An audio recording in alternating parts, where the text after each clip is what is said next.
holds our hostages, but holds 2 million Palestinians in Gaza hostage. New tariffs took effect overnight, Jenny Casola reports. Products from dozens of countries imported to the U.S. will now be hit by tariffs. More than 60 countries in the European Union are subject to rates of 10% or higher. The administration believes the tariffs will steer companies to step up investing and manufacturing in the U.S. Apple announced an extra $100 billion U.S. manufacturing commitment at the White House on Wednesday. The Wall Street Journal says tariffs on the auto industry have already resulted in a $12 billion hit. Toyota says steeper tariffs reduced its operating profit by around $3 billion in the recent quarter. Jenny Coselda, Fox News. President Trump is continuing with his crackdown on illegal immigration as DHS has announced a new ICE detention facility in Indiana, nicknamed the Speedway Slammer, located about 70 miles from Indianapolis Motor Speedway. Indiana Governor Mike Braun says it's time for a change. All of us states have paid the price for open borders over Biden's 4 years. Now you'd expect most states to at least cooperate to take care of the worst first. Indiana's going to be one of them. Secretary of the Army Dan Driscoll providing an update on the shooting that took place at Fort Stewart in Georgia yesterday. Secretary Driscoll praising the efforts of the soldiers who helped stop the shooter. These American soldiers highlight exactly what the Army has meant to this country. It has been there in some of the most traumatic moments of this nation's history, and it has been resilient, stood strong, and acted on behalf of American citizens. A former Texas Republican leader says Jasmine Crockett is a loose cannon and could lose her congressional seat even without redistricting. Democrat Texas Congresswoman Jasmine Crockett has immersed herself in the middle of the redistricting battle, as Republicans in the state legislature are poised to approve new congressional boundaries that could net 5 new Republican seats, and the proposed new map would kick Crockett out of her district. The outspoken critic of President Trump and a rising star in the Democrat Party called the redistricting effort, quote, a power grab to silence voters. Kathy Adams is a former chairman of the Republican Party of Texas. Jasmine Crockett is a loose cannon. She already has an opponent, and so Jasmine Crockett could lose her seat even with the current lines as they are drawn, because there is a gentleman who is running against her who has a military background. He is a very stable individual, a very, very nice individual. And I think the people in that district may elect him and unelect her because she is a loose cannon. Adams thinks people in the city of Dallas are growing tired of Crockett. I think people in the city of Dallas are fed up with her mouth and her lack of attention to her district. She is more interested in becoming a rock star around the country with her jargon and absolute craziness that she is espousing across the country. I'm Chad Groening. More news available online at afn.net and download the AFN mobile app for your Apple or Android device. I'm Rusty Pugh. The loss of a child through abortion, miscarriage, or stillbirth affects the emotional health of families. Feelings of anger, sadness, and regret can be overwhelming. There is hope and healing in the aftermath of a reproductive loss. Call the International Helpline at 866-482-LIFE to talk with someone who has been where you are and healed to help others. Your call is confidential. 866-482-LIFE.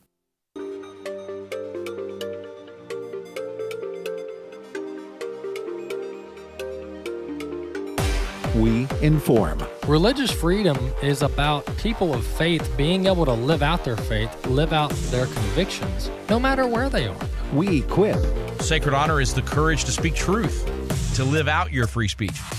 We also rejoice in our sufferings because we know that suffering produces perseverance, perseverance, character, and character, hope. This is At the Core on American Family Radio.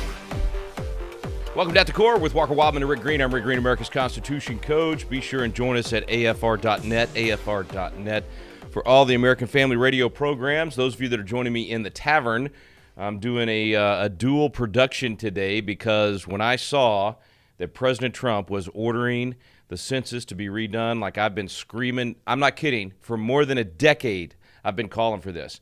And, of course, my bullhorn is pretty small compared to a lot of other people, especially 10 years ago, actually 12 years ago when I first started talking about this. But now we finally got a president that will actually do it. And so in the last 6 months, I've really amped up that call. And then a lot of other people started talking about it, Charlie Kirk and some others, and that really added fuel to the fire. Had some friends and, colleagues and Patriot Academy graduates working in Congress and serving in Congress and working in the White House that had enough oomph to start planting the seeds and getting this discussion going 6 months ago. And here we are 6 months later. This is massive, folks. This is massive. Okay, so let me just read to you what President Trump has said. I have not seen the actual executive order. I'm going to try to find that and read that as well. But this is what President Trump said. He said, I have instructed our Department of Commerce to immediately begin work on a new and highly accurate census based on modern-day facts and figures, and importantly, using the results and information gained from the presidential election of 2024. People who are in our country illegally will not, all caps he says, will not be counted in the census. Thank you for your attention to this matter. Okay, I just talked about this last night at our church in Fredericksburg. So I go to this church, wonderful church in Fredericksburg called The Bridge. Our pastor Jimmy Pruitt, I talk about him on the program all the time, but he has allowed us to do our new course, Rebuilding Liberty. And last night was the opening session of this new course, Rebuilding Liberty, which is just now launching and really kind of hasn't launched yet because we're still getting the workbook and all that stuff done. It'll launch with Constitution Day later next month. But anyway, we were kind of preloading it at our church, and so it's a 4-week course. We're doing it on Wednesday nights. My buddy Jonathan Edwards is the one that's hosting it, and so Jonathan and Pastor Brian and Pastor Jimmy asked me to come out last night and just do some Q&A when the first class video was over. Well, guess what one of the questions led to was all about the Texas Democrats fleeing, all about them running off with their tail between their legs, hiding in these other states to try to prevent Texas from redistricting. So as soon as I was asked about that, of course led to what I talked about on Tuesday here on the program and on Monday here in the tavern, and that is the reason redistricting is appropriate right now is because of the misrepresentation, the overrepresentation of the Democrats in the United States Congress right now. They cheated on the census. They lied on the census. Now, the Constitution doesn't use the word census. It calls for an enumeration. So the only thing they should be doing over at the Census Bureau is counting legal citizens and then telling us how many are in each state and then dividing by the population, 435, and deciding which states get which states get how many congressmen. And then each state turns around and decides where the district lines will be for their members of Congress. So again, backing up, this is how it's supposed to work. Constitution requires that at least every 10 years, you can do it more than every 10 years, but at least every 10 years, that the federal government counts the number of legal citizens in America. They're supposed to do it a hand count, an actual go to each house and count how many legal citizens are in each house. You're not supposed to be doing this statistical extrapolation that they do. Justice Thomas and others have shown that. They've gone back to the founding era.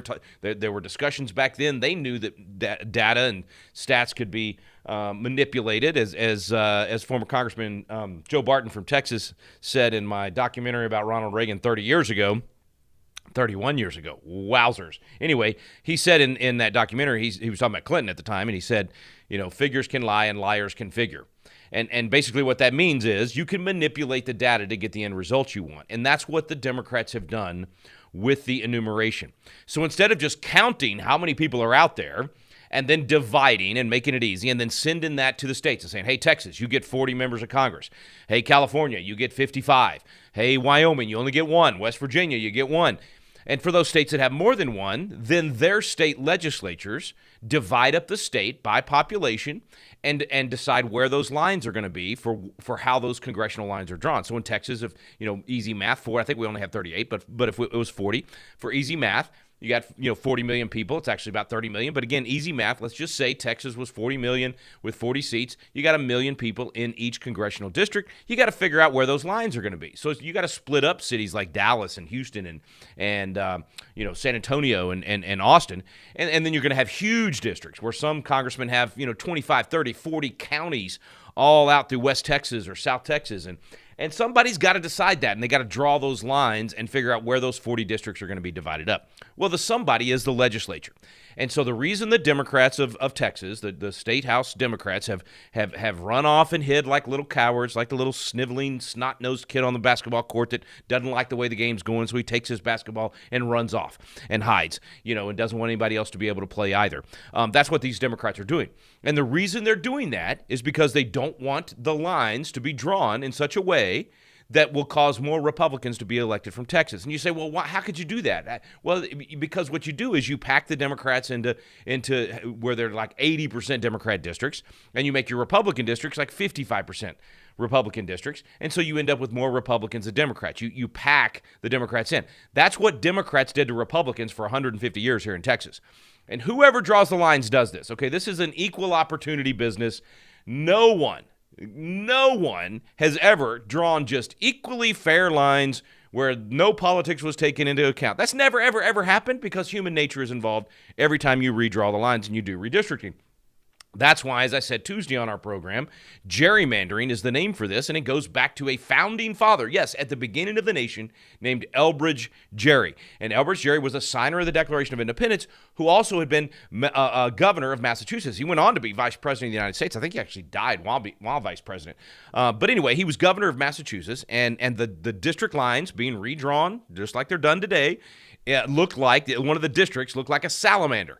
And so because he supported this redistricting and this packing and getting the people from his party that he wanted, I don't remember what party he was, Federalist, Anti-Federalist, Anti-Mason, whatever. Anyway, it was to benefit his particular party.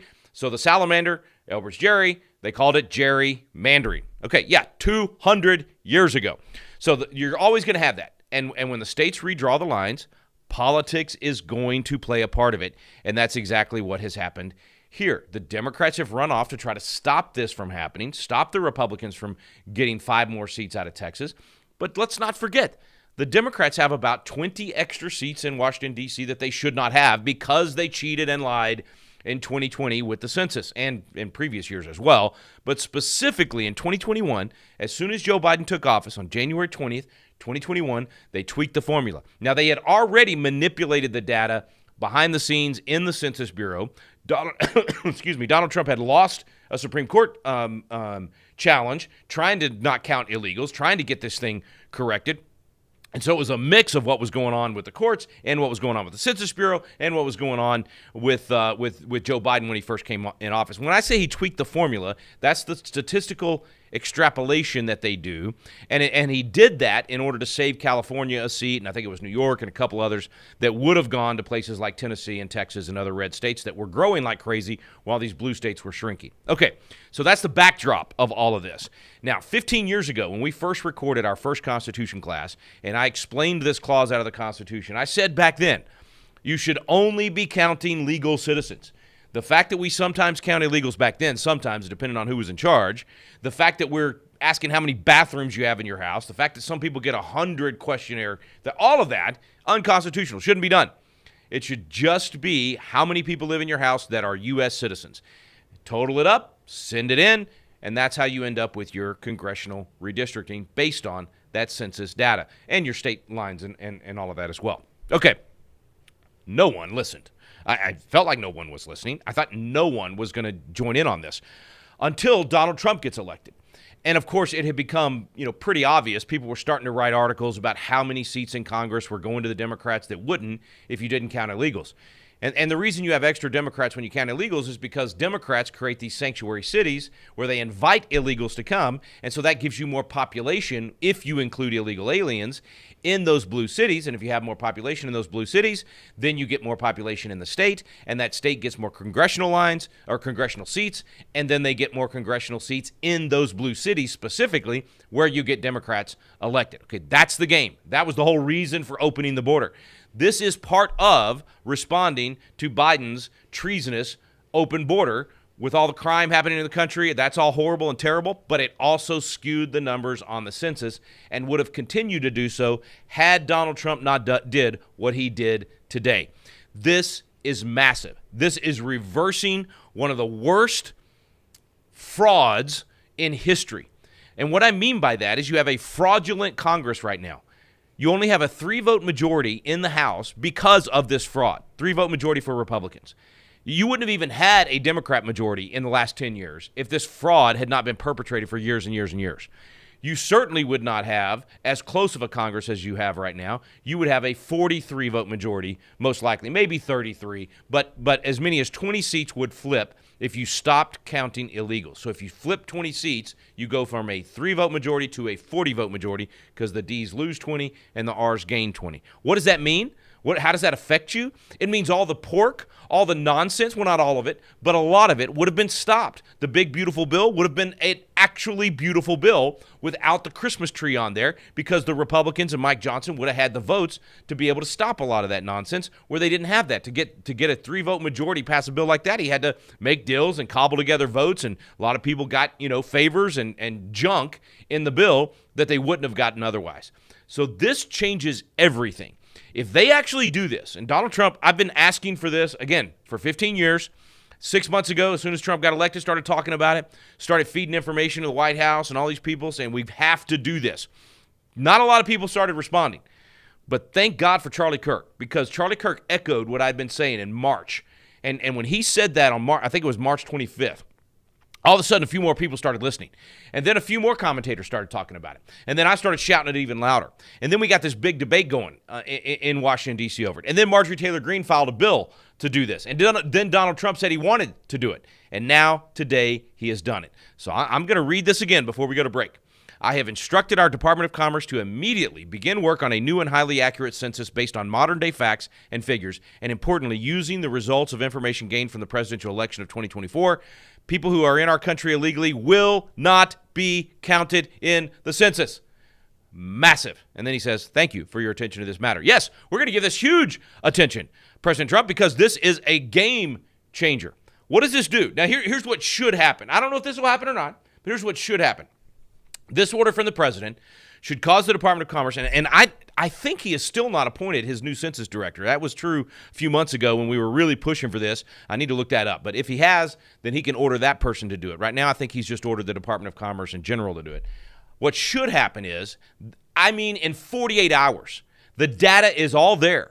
They could go in and immediately remove all illegal aliens, immediately get the calculation done right, and send that new information back to the states, and all 50 states should have to redistrict. What Texas is doing right now, what Florida's talking about doing in other states, all 50 states should be called into special session right now, redraw their lines. They can do it in 2 weeks and have it done. That's what should happen. I don't think that will happen. I think they'll take a while. This will be debated all over the place. There'll be lawsuits to try to stop it. It'll have to go to the Supreme Court. And more than likely, it's going to take a month or two to finally get new census data, which means then states like Texas that are redrawing the lines are going to have to redraw the lines very quickly. And then that means that the actual elections of 2026, don't forget, we got primaries in just a few months, filing deadlines in just a few months. So this thing is going to be at a rapid pace. It absolutely can be done. I remember years where the courts threw out district lines and they had to be redrawn in a matter of days, and it was last minute before the filing deadline. So this can be done, and it can absolutely change the game for getting the MAGA agenda passed. Not just done through executive orders, but done in Congress. All right, everybody stay with me. We're going to be talking about this more. We'll take your calls, 888-589-8840. That's 888-589-8840. I'm Rick Green. You are listening to At the Core with Walker Wildmon and Rick Green.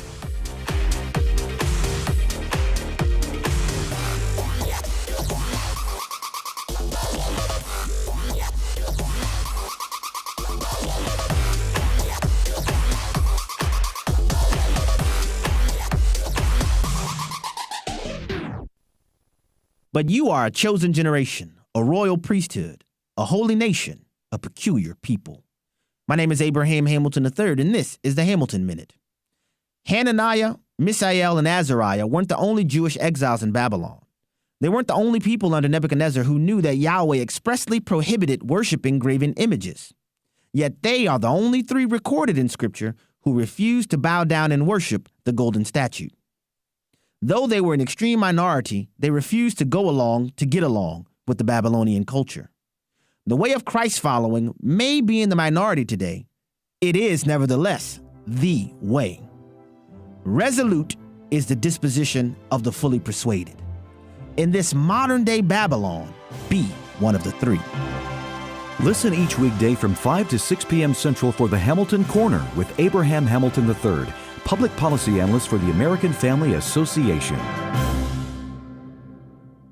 You could be a part of our first ever weekend with AFA, Thursday, October 2nd through Saturday, October 4th in Tupelo, Mississippi. Our Weekend with AFA event in October is going to be a chance to meet AFA supporters in person. We'll have tours, fellowship, special speakers, and more. I'll do some stand-up comedy, Abe will do some preaching, and I'm really excited about it. It's a Weekend with AFA, Thursday, October 2nd through Saturday, October 4th in Tupelo, Mississippi. Speakers will include Abraham Hamilton III, Jenna Ellis, Tim Barton, Tim Wildmon, and more. I am thoroughly looking forward to our Weekend with AFA coming up in October, where we're going to be able to meet our supporters like yourself, to fellowship, to visit our facilities here in Tupelo, and to have everyone come together for a wonderful weekend. That's October 2nd through 4th. It's a Weekend with AFA, and we hope you can join us. Register at afa.net/weekend. That's afa.net/weekend. Hello, everyone. I'm Tim Wildmon, president of American Family Association and American Family Radio. Hey, we're going to the Holy Land on a tour in March of 2026. We can't wait to go back. My wife Allison and I have been leading these tours for over 2 decades, nearly 3 decades. And we're going in March of 2026 to Israel. See all the places that you've read about since you were a child in the Bible. Bethlehem, Jerusalem, the Sea of Galilee, the Jordan River, all of it. We'll be going there. And also my sons Walker and Wesley Wildmon will be going to Greece on a Footsteps of Paul tour. You can do either the Holy Land trip or the Footsteps of Paul Greece tour, or both. For all the information on these tours, go to wildmongroup.com, WILDMON group.com, to get all the information on the 2026 March Israel and Greece tours. This is At the Core on American Family Radio with your host, Rick Green. All right, welcome back to At the Core with Walker Wildmon and Rick Green. I'm Rick Green, America's Constitution coach. We are talking about this massive decision by President Trump that is doing exactly what we've been calling for 15 years, but really hard for the last few months. I mean, I've talked about this everywhere I possibly can, and so I'm just over the moon right now. And by the way, it's in our book, so Rebuilding Liberty, a blueprint for rebuilding liberty just in time for America's 250th. I got, a 12-step program in here, and no, it's not like your personal 12-step program. You don't have to do all 12 steps. You just got to pick one. You can do the 10 Commandments in your local school. You can do, host the Rebuilding Liberty class or some other classes. But I want you to know right here in this book written months ago, step number 10, check this out. Count only legal citizens in the enumeration. Yes, enumeration. The constitutional word for the census. Allow only legal citizens to vote and require voter ID to prove it. Yes, this requires a constitutional amendment, which is the proper way to alter our government at this level. In terms of the voter ID thing, not the census part or the enumeration and the counting part, that's just the agency that does it. So the president has authority to order them to do this. But requiring voter ID, that does require a constitutional amendment simply because of all the bad Supreme Court decisions and bad state decisions. Anyway, I just wanted you to know this has been part of our 250th Rebuilding Liberty to restore America. This is one of the 12 steps. And now the president is ordering that it be done. I didn't think it would happen. I thought it would be 2028 at best before we got this done. Maybe, most likely, as I even say in the videos of the course, probably going to be 2030 before it gets done. But let's start the work now and make sure it's done by 2030.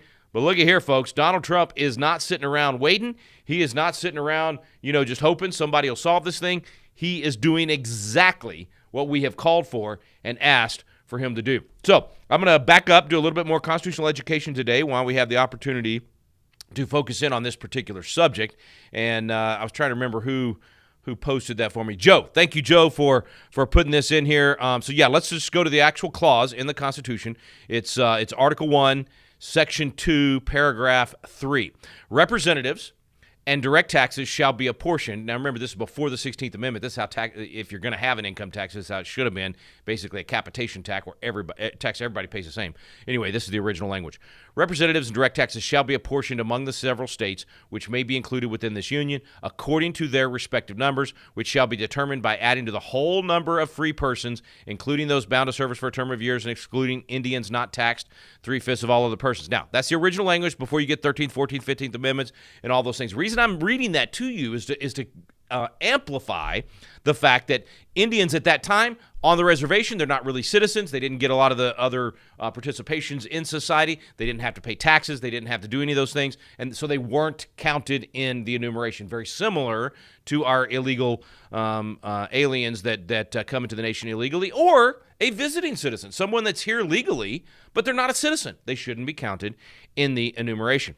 Okay, so the actual enumeration shall be made within 3 years after the first meeting of the Congress of the United States and within every subsequent term of 10 years, in such manner as they shall by law direct. The number of representatives shall not exceed one for every 30,000, but each state shall have at least one representative until such enumeration shall be made, blah, blah, blah, blah, blah. Okay, so the point is enumeration, and all it's talking about is counting legal citizens so that you can then divide up the representation in Congress. Now, notice there's nothing in Article 1, Section 2, Paragraph 3 about how many members of Congress. So we have 435. That is set by law. So that's why that clause right there says, according to, shall be determined, wait, sorry, lost my clause, in such manner as they shall by law direct. So Congress gets to set how many members of Congress there's going to be, and that's been done, for obviously a very, very long time. Okay, so all of that to say, absolutely, we should only be counting legal citizens, and the president is now demanding that happen. So what happens next? We'll see how fast they do it. If they go in there, and I guarantee you, man, just send in Elon's team, send in these guys that are data wizards. They'll figure this out in 48 hours, like I said. I could probably figure it out in 48 hours. I'm pretty good with spreadsheets and Excel. Give me that data. Take out the illegal aliens and divide it up by the 50 states. Figure out where your population is. Divide that by the 435, and boom, you've got your representation for each of the states. And then you let each state go back in and do their redistricting and figure out where the lines are going to be drawn. Guarantee you, if they do this, it's a whole new ball game for the MAGA agenda. All of those things that they're barely getting through, or they're not getting through, or they're having to, as I said in the first segment, load up the bills like a Christmas tree in order to get the votes. Major game change. If you have a 30 to 40, maybe even 45 vote majority in Congress after the 2026 election, can you imagine what Donald Trump will do in the last 2 years of his presidency? Can you imagine how much of a return to constitutional governance we'll see? Look at what he's done in the first 6 months. Look at what he's done with a 3-vote majority in the House and only a handful of votes majority in the Senate. Imagine what he'll do in the last 2 years of his presidency. There's not going to be a third term, okay? But imagine what he would do in the last 2 years with a decent majority in Congress, how much we can return our constitutional republic. I hope that he comes out for a convention of states and we get some constitutional amendments to cement a lot of these things so that they aren't just temporary fixes. Remember, whatever President Trump does, whatever he does with an executive order, whatever he does with the census or the enumeration, whatever he does with any of these issues, it's temporary. And if for whatever reason, don't forget how fickle the American people are. If for whatever reason, George H.W. Bush was at 90% approval when he went into Iraq in 1991, and then a year later loses the election to Bill Clinton, okay? So as popular as Donald Trump is right now, and as popular as these things will continue to make him be, that doesn't guarantee J.D. Vance or Marco Rubio or Pete Hegseth or Ted Cruz or whoever the nominee is going to be in 2028 is going to win. There is zero guarantee of that. And as fickle as the American people are, and as good as the Democrats are at manipulating public opinion and cheating and lying and all the things that they do, there is no guarantee at all. So we're down to 3 years and 6 months, 5 months of being able to get some things cemented into our Constitution so that it's very, very hard for them to remove them or to change them. And this is one of them. Okay, so first he's got to do it as he's doing it, by executive order and by a command to the census to do what the executive is saying. He's chief executive. He is literally executing the law as Article 2 in the Constitution commands him to do. It's not even optional. And so all he's doing with this statement is saying we're going to follow the law. We're going to do this the right way. No cheating. No counting people from around the world that are not American citizens in the American enumeration of citizens. I mean, it's just that should be common sense. The only reason anyone would want to count illegal aliens, count people that are not citizens of this country in the apportionment of our members of Congress is if they want to cheat. If they're willing to cheat to get what they want, if they're willing to lie, which, let's face it, if you don't come from a biblical worldview, if you don't have a concept of right and wrong, if you don't love the Declaration of Independence where it says we hold these truths to be self-evident, then you're all for cheating. You have no problem cheating. You believe the end justifies the means. And these people actually believe that. They think it's okay to cheat in order to, in their mind, save democracy. They believe, Donald Trump and you and me, that we are a threat to democracy. And I would say absolutely we're a threat to democracy because America is not a democracy. The Founding Fathers called it mobocracy, one of the greatest of evils, and that it always ends in violence. We don't want to be a democracy. So yes, we're a threat to democracy. We are for a constitutional republic, and we'll fight day and night. I will speak till I'm blue in the face about why a constitutional republic is better than a democracy. So Donald Trump is the biggest threat to their efforts to move towards democracy, to move towards tyranny and control, to move towards mob rule, which is what they really want. He's the biggest threat that's ever come along in my lifetime for sure, and that's why they've been trying to destroy him. Look at what he's doing here. I mean, this is one of the boldest moves that I have ever seen. I would, if you had asked me to bet on this as to whether or not Donald Trump would do this and actually demand that the census be redone and it be an actual enumeration of citizens, I would have said no. I would have said even with all that he's doing, this one is just too different. Nobody's done it in our lifetime. And so all the time I'm out here saying he should do it, I didn't think he would. I was hoping he would. I was praying that he would. But I thought, there's too much going on. And so when this started, when we started planting these seeds and getting a lot of people talking about this, and I started hearing back from people in Washington, it was like, it's not looking good. There's too much pushback. It's just kind of too far out there with everything else that the president's doing. You only have so many political chits. You gotta play your chits and make sure that you focus on the most important things. And they have to decide that every day. They're there and trying to decide, what do we do with today with the political power that we have? So I understood that, and I did not expect it to get pushed over the hump. And here we are, folks. This will be a game changer for decades and decades and decades. Because think about what's going to happen after this. Not only is this going to change the makeup of Congress today, or not today, but after 2026, not only is this going to change the redistricting and the congressional lines all over the country, but think about what they'll have to do to come back in and change it back. In other words, what if let's say we get this done. Let's say the president's order is followed by the Department of Commerce. They do this. The Census Bureau redoes the census. We take out illegal aliens, and it causes California to lose 2 or 3 seats, causes Washington State to lose a seat, causes certainly, Massachusetts and New York and some of these states to lose a seat or 2 here. Texas is going to pick up seats. Oklahoma is going to pick up seats. Arkansas is going to pick up seats. All these red states are going to pick up seats. It's going to shift the balance of power in Washington, D.C. And even within the states that don't lose seats, it'll shift the congressional lines in those states because, let's take Nebraska. You got 2 congressional seats out of Nebraska, I think it is, and you got that one out of Omaha that's always a 50-50 district because of counting illegal aliens. If you take out the illegal aliens in the big cities, because remember, most of them, the influx is into the blue cities, all right?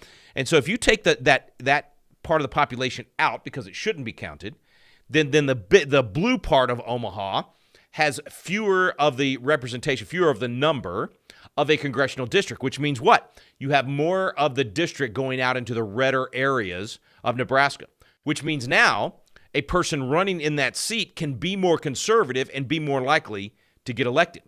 So not only do you end up with more seats from red states, you end up with redder seats where you get more conservative members elected and you get more Republicans elected. So you get a better majority. So like I was saying earlier, it's easier to get the good stuff passed.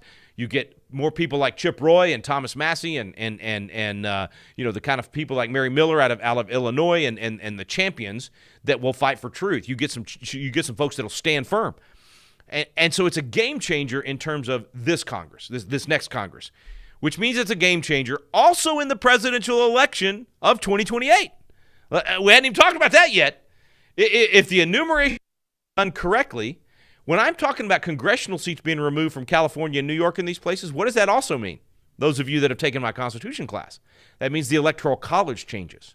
That means now you move seats in the Electoral College to red states and away from blue states.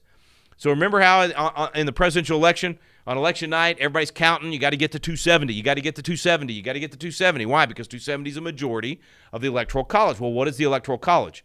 The Electoral College is every state getting 2 senators, okay, so each 100 of the 535.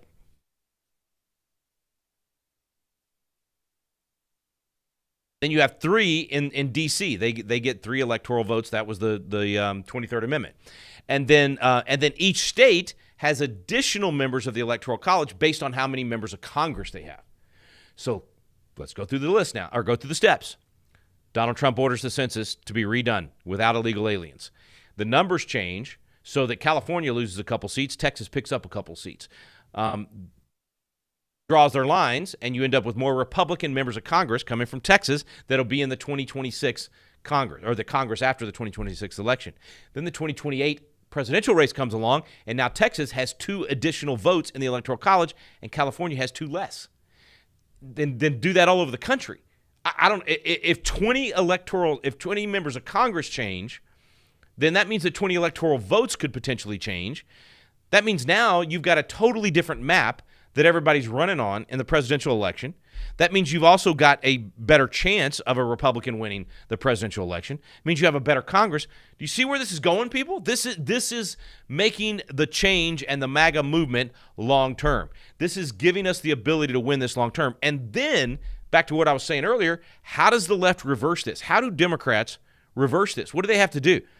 Now that people realize how big of a difference it made to count illegal aliens, they have to sell the American people on counting illegal aliens. See, they haven't had to do that up till now. They did this in the darkness of cover, in the cover of darkness, in the dark of night. They snuck this stuff in little by little by little.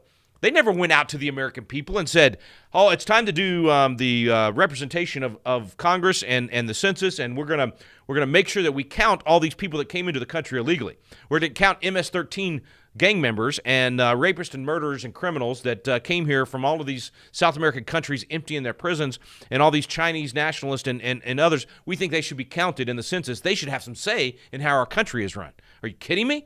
They got to sell that to the American people in order to reverse it, because now we're cognizant. Now we've educated the American people. That's why it's one of our major steps in the 12-step program. I know I'm starting to rant a little bit, folks, but I mean, come on. This is exciting. I forget now. I think it's step 9. I forget my steps. Yeah, let's see. Let me make sure I get this right. It is step 10, maybe. No, it's step 9. No, it's step 10. I'm going to read it again as we go to break. Count only legal citizens in the enumeration. That's step 10 in our 12-step recovery program to save the nation, to rebuild liberty, to make sure we're passing the torch of freedom to our children and our grandchildren. We're already doing it, folks. We're laying the right bricks. We're putting the right mortar in. We're rebuilding the walls so that American freedom can last for future generations. Thank you, Donald Trump, for doing this, for responding to the calls for this to happen. All right, we're going to take your calls when we come back, and I'll read some of the questions from the chat. 888-589-8840. We're doing a multi-broadcast today. I'm on, this is At the Core with Walker Wildmon and Rick Green, our daily radio program on American Family Radio. And then we're also live in the Tavern on Facebook and X and YouTube. So stay with us. Stay with us. We'll be back. 888-589-8840 if you want to call in or ask your questions in the chat. You're listening to At the Core.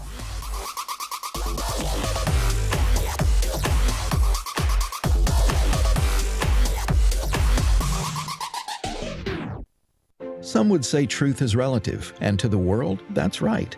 What the world considers to be truth fluctuates depending on the narrative they're trying to promote. Of course, we know truth is found in Scripture, and it never changes. The documentary, The God Who Speaks, proves the Bible's reliability as the source of real truth and reinforces our belief in it as our firm foundation. Watch it anytime at stream.afa.net. That's stream.afa.net. The American Family Association's mission is to inform, equip, and activate individuals to strengthen the moral foundations of our culture. We also support the church. Our goal is to be a leading organization in biblical worldview training for cultural transformation. AFA believes that all men and women, whether in private or public, should be free to exercise their faith without hindrance from the government. Thank you for standing with the American Family Association. It's Truth for Youth Bible Week. We'll give one free Truth for Youth Bible to every student between the ages of 13 and 18 who promises to pass it along to a friend. With it, more than 30,000 young people have come to Christ over the years. So I tried to commit suicide and I was put in the hospital. One of my friends from school, she came up to me and just started visiting with me at the hospital, and she gave me a Truth for Youth Bible. So I haven't been the same since. The Truth for Youth Bible consists of the entire New Testament and full-color comics, which present the gospel and moral truths. Parents can order the Bible on behalf of their son or daughter, or teens can call to get one. We saw so many lives changed and seeds planted in the hearts of our students. Visit tfy.org anytime or call 800-733-4737. That's 800-733-4737 between 8:30 a.m. and 4 p.m. to order or donate. It's Truth for Youth Bible Week with Revival Fires International. This is John MacArthur with another edition of Portraits of Grace. Throughout the New Testament, we are commanded to pray at all times. Why is it so important? Because prayer is our spiritual lifeline to God. As a child, you may have been taught that you only needed to pray at meal times or bedtime or in church. Unfortunately, many adults still think that's true. Yet believers are always to be in communication with God, which helps us to see all of life from His perspective. Just as you would discuss your everyday experiences and feelings with a close friend who is in your presence, you should be always discussing them with God. God loves you and wants to share in everything that happens in your life. Be conscious of His presence today. Take advantage of the sweet communion He offers. This is John MacArthur looking forward to bringing you more Portraits of Grace.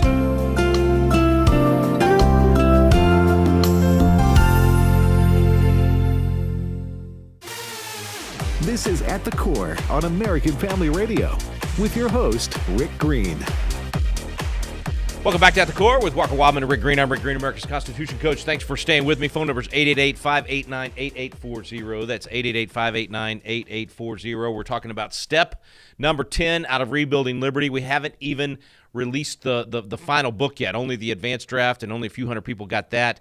And the course has been, we did do one national course, and a few thousand people did that, and we had started doing it at my church last night, and a couple of quite a few of our coaches have already scheduled their classes and started having them.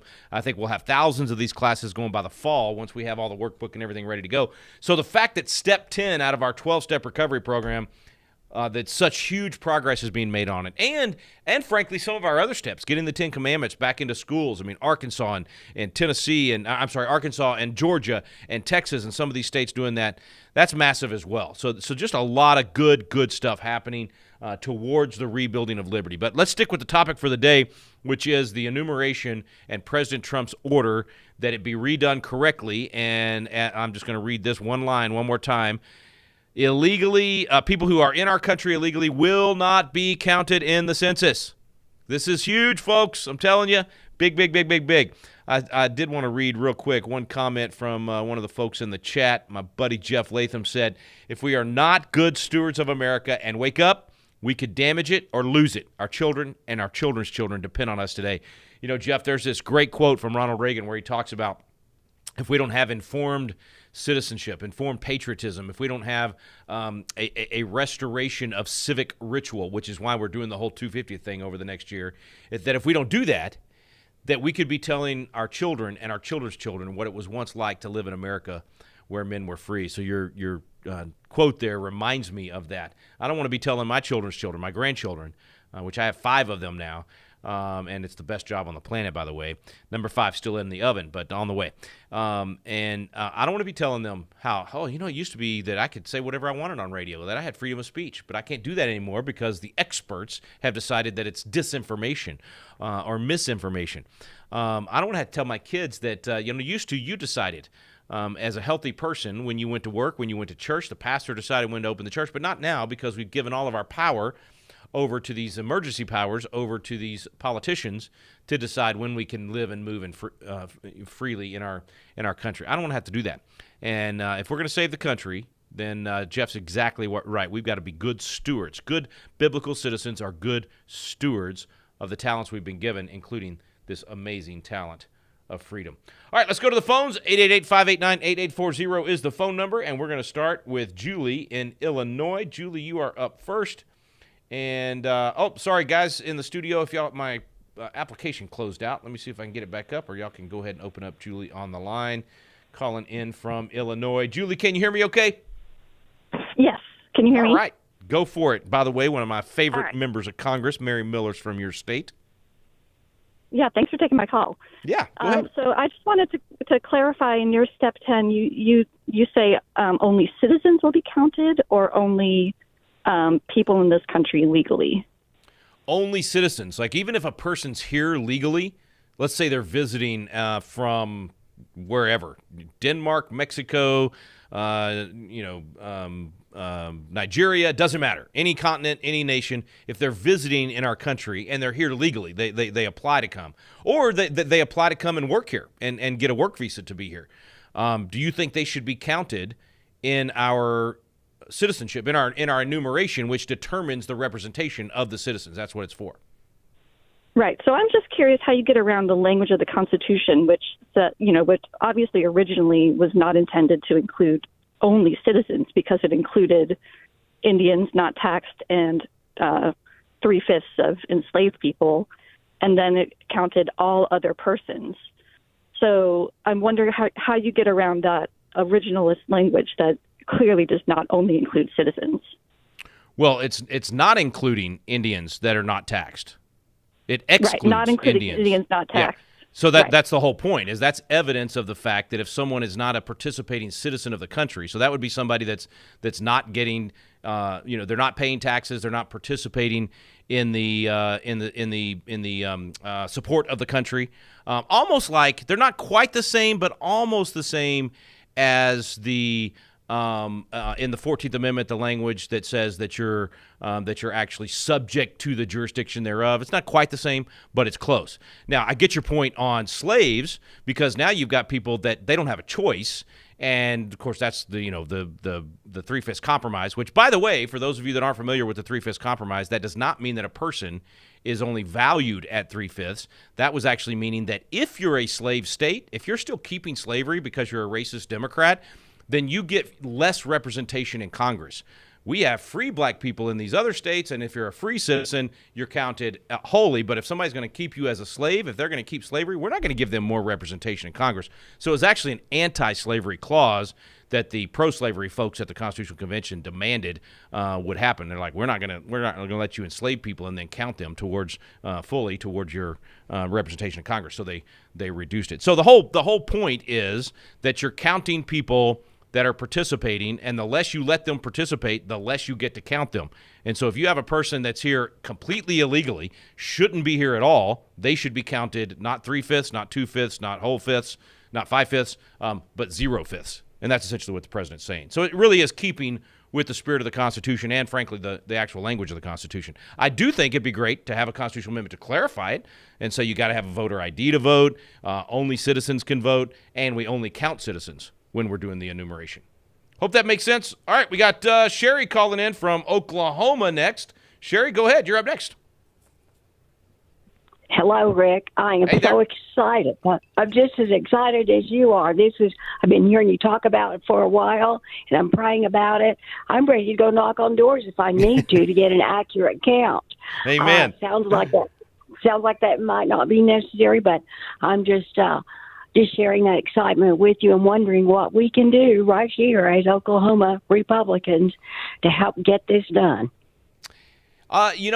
It's somebody on chat just told me, yeah, you're right. So Sherry from Oklahoma calling, for those of you that are on watching the Tavern on Facebook or X or YouTube, Sherry is asking what we can do. So she's excited, saying, I'm ready to go knock on doors and do part of the counting. You actually can volunteer for the census or go to work for the census. They'll pay you hourly to go door to door, and we need people to do that. It's not great pay, and it's not exactly fun work. It's sort of a citizen duty, I would say. It's kind of like serving on a jury. You get paid, little bitty money, but we need good people on the jury. So Sherry, that's a great point. I hadn't even thought about calling on citizens to be willing to be part of a massive enumeration where we actually do a full-blown head count with no statistical manipulation or extrapolation, as Supreme Court Justice Clarence Thomas has called for. I think your spirit is exactly right, Sherry. You're spot on. We need to be getting ready to volunteer for that. I believe the normal actual enumeration counting will not start till about 2029. I think that's when they begin it. But if President Trump's order is followed, then granted, again, like I said earlier, they can figure this out from the data without going back and do the head count in terms of time is of the essence, and they got to get this done in time for the 2026 election. But then they should turn around and do an actual head count and do it the right way, possibly for 2028, but certainly for 2030 for what would be released at that point. So, man, Sherry, I love it. I love that call. Very, very good. Phone number is 888-589-8840. Let me get some of the folks on the in the chat that are asking questions as well. You're right, Martha, Pastor Jimmy, and Annette, always a step ahead. No doubt. Question is from Luke. When could we expect something like this to be completed? Is it reasonable to be concluded before the midterms? Well, that's my point. I don't think you can completely redo it in time. But, man, I've watched them throw out district lines at the last minute. And usually that was the courts saying, oh, you weren't racist enough. Because that's what the courts do. Anytime the courts step in with these, you have to have a certain number of whites or blacks or reds or yellows, they're being racist, okay? If you draw your district lines based on the color of skin instead of just the number of people, you're being a racist. There's no other way to look at it. You are a racist if you use race to make your decision. And so the courts, unfortunately, in the last few years, have thrown out congressional lines under this insane theory of saying you didn't get the end result that we wanted. You didn't elect someone that was black or that was white or that was red or that was brown or whatever color you want to call it. That is so wrong, so anti-biblical. It's supposed to be neither Jew nor Greek, neither rich nor poor. You judge everybody by the content of their character, as MLK said, and not the color of their skin. And so anyway, so they have messed that up big time. But I've watched them do that at the last minute, like just weeks before the filing deadline. And then everybody's got to scramble. Oh, the district's changed. I got to move, or I got to change which district I'm filing in. I mean, that's just the way it's done. And so if they've done that in the past, they can do it again, which means that in reality, the president and the Department of Commerce, the census, which I guess is under within the Department of Commerce. I can't remember where that's structured. We have too many agencies, but I'm assuming that's the case if that's who he's ordered to redo it. If the Department of Commerce and the census gets this done, even in the next 60 days, 90 days, shouldn't take 2 days, honestly. But if they can just go in, look at the data, remove the illegal aliens, reapportion, send that information back to the states, and then the states would have, if they did that quickly, which they should do, the states would have several months. Their own redistricting, everybody know, and then the candidates can start running within those lines. But I think what will probably happen, I'm just, based on 30 years of being in this game, I think more than likely it's going to take at least a month, maybe the full 60 days that I just threw out. Between the legal challenges, there'll be all kinds of injunctions attempted. It'll go all the way to the Supreme Court, and whether or not they grant an injunction to stop this from happening, I can't guarantee, because you again, Thomas and Alito have called for this kind of thing, so they'll definitely support the president. But Gorsuch and Barrett and Kavanaugh and Roberts are always, it's up in the air. They're 80%ers, so they're there 80% of the time. I don't know where they'll be on this, and I haven't looked at where they've been on this issue in the past. But let's just assume for a second that they uphold it. In that case, then let's say it takes 60 days to get through all of that, and so now we're into almost, let's just say mid-October. Well, then your legislative bodies, your state legislative bodies, will have to come in for a special session, and they'll, they can do it within 2 weeks. I mean, Texas, this whole fight right now where the Democrats have fled, went off and hid like little babies, those congressional lines were ready to go as soon as they called the special session. And I think you would probably have essentially the same thing, where a special session would get called within a week. They can have those new lines drawn. They can pass it, release it, and then you've still got at least 30, maybe 60, maybe even 75 days before the filing deadline. And so people that are looking to run in those new districts or figure out where they're running, that can all be figured out by the end of the year. And that's all you need to be able to do this thing. Now, I know that's a shorter campaign or shorter fuse than a lot of people like, but it's been done in the past, can absolutely be done again. We do that with special elections all the time, and that would mean if all of that was solved by January 1, 2026, then let's take Texas, for instance. We've got a March primary. You got 2.5 months to run in whatever that new district is. So it can absolutely be done. 100% should be done. Absolutely constitutional to do this. I mean, and I'm sorry for those of you that are watching in the tavern and not listening on radio. You didn't hear the question. The question was, how can you say that you should not be counting people that are here illegally or just here visiting? Maybe they're here legally, but they're not citizens. That you shouldn't be counting them and still look at the original language of the Constitution. That's why I answered the way that I did. And so, let's just break that down. I don't think the caller was saying, let's go ahead and keep counting illegal citizens. I think the caller was saying, how can you not count people that are here legally, like slaves or Indians or the others that are mentioned in the original language of the Constitution? And the main point here is to not count illegal aliens. Okay, that should not be hard to argue. Anyone reading the Constitution, anyone with common sense for what a nation should do. Name me another nation that lets you come into their nation illegally and be counted towards their population for how they're going to divide up their constitutional republic, the ones that have one. Name another nation that lets you come in illegally and then vote. Like we have people all over this country allowing people to do, these city councils and some state legislatures allowing that to happen. Insanity, absolute insanity, and completely destroying the fabric of a constitutional republic. So this is a step in that direction. If I'm reading the president's statement correctly, all he's saying is we will not count illegal. If you're here illegally, you will not be counted. And that should be common sense, and that absolutely falls in line with and is congruent with the spirit of the Constitution and the original language of the Constitution. Now, of course, the original language of the Constitution gets changed by the ending of slavery, 13th, 14th, and 15th Amendments, by essentially saying we're making once we went away from having Indians that are no longer not taxed or no longer just on a reservation and not a citizen of the country. I mean, a lot of those things have changed over the years, but the spirit of it is pretty simple. Are you subject to the jurisdiction of America? That's the language in the 14th Amendment. If you're subject to the jurisdiction of America, if you're a citizen here in America, then you've got ownership in this thing, and you should be counted towards how we divide up our constitutional republic representation. And you should be able to participate in that constitutional republic representation by voting. That's it. That's all we're asking for. And what do you know? We have a president of the White House that's going to do it. All right, folks, thanks for listening to At the Core with Walker Wildmon and Rick Green. Be sure and join Walker tomorrow, and I'll be back with you next Tuesday. You've been listening to At the Core with Walker Wildmon and Rick Green.